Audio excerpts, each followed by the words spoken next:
All right, my name is Speed, and I have the glasses on because, I have the glasses on because, my gosh, I have the glasses on because the script is in them.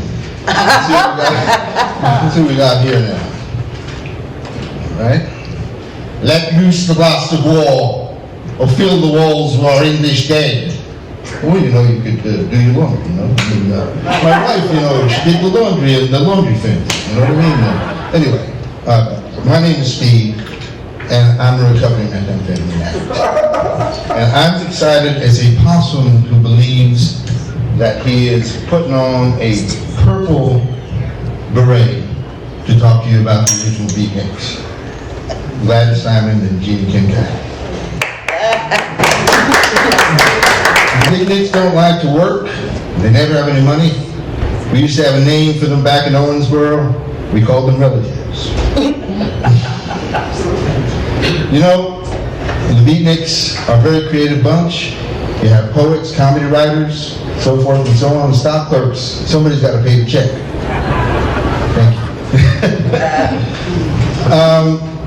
you. My cousin Enzo Labonte tried to be a beatnik. They kicked him out. They caught him looking delighted.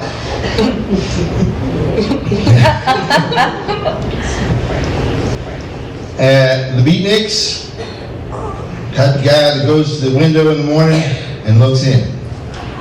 All right. Now, when we were growing up, times were tough.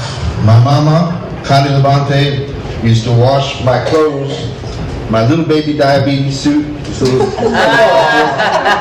banging it against a rock with me in it. We were very close to Ohio back in Owensboro, which is on the Bowling Green line. And we used to go to Ohio State football games. And I remember going to a 1975 game between Northwestern and the Buckeyes. And I got down on the field, and Woody Hayes was so upset they had won 63-3. And he punched me in the face like this, and I was 8 years old. And my mama said to me, "You have been punched in the face by greatness." And I'm like, "Mom, I am 8. And she said, "I know. Why aren't you married? What's the matter with you?" I owe that every one of these jokes to someone else. The first 6 by Bob Hope, who I wrote for from 1919 to 1984. I was always older than him, and I sort of put my hand on his shoulder and I said, "How you feeling, little buddy?" And sort of say, "Get the fuck out of here."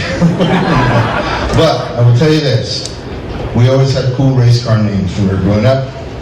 So let's take a look at certain names like Richard Petty. Richard Petty was sort of like the heartbreaker of stock car racing, like, "Somewhere, somehow, someone must have pushed you around, son." I mean, right? All was pushed around. They called him the King, and it was like this. "I'm evil. My middle name is Misery. Yeah. Well, I'm evil. So don't you mess around with me." And he drove the Pontiac Plymouth car, which I don't know how that happens because Plymouth is Dodge and Pontiac is GM. But he was Richard Petty. He was the king. He could do whatever he wanted. And he drove it for Richard Petty Productions, which went on to produce Rocky IV. He was like, "Dog fast for 4 grams of coke a night. Like, that'll be fun. This was my suitcase full of coke era." And then you have Austin Dillon. He's kind of like the Matt Dillon of NASCAR. It's like, you gotta follow the signs, man. And then you hit the ramp with your golfing. "I'm not raising Pocono tonight." Austin, they're going to pay you $395,000 guaranteed. It's not leaving. And he played high school football under the great Billy Bob Thornton at Permian Panthers. And Billy Bob used to say things like, "If you know you've given 100%, if you know you've given everything you have, you've already won." Well, I'll tell you what. I'm going to sing here. Set 'em up, Joe. I've got a little story I think you should know. This is from my band, Billy Bob and the Billy Bob Sing Sinatra. We're drinking, my friend, to the end of a brief episode.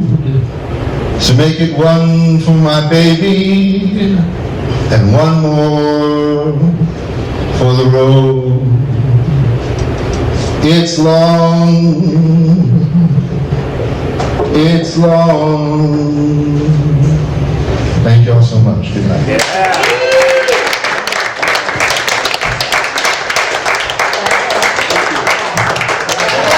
Speak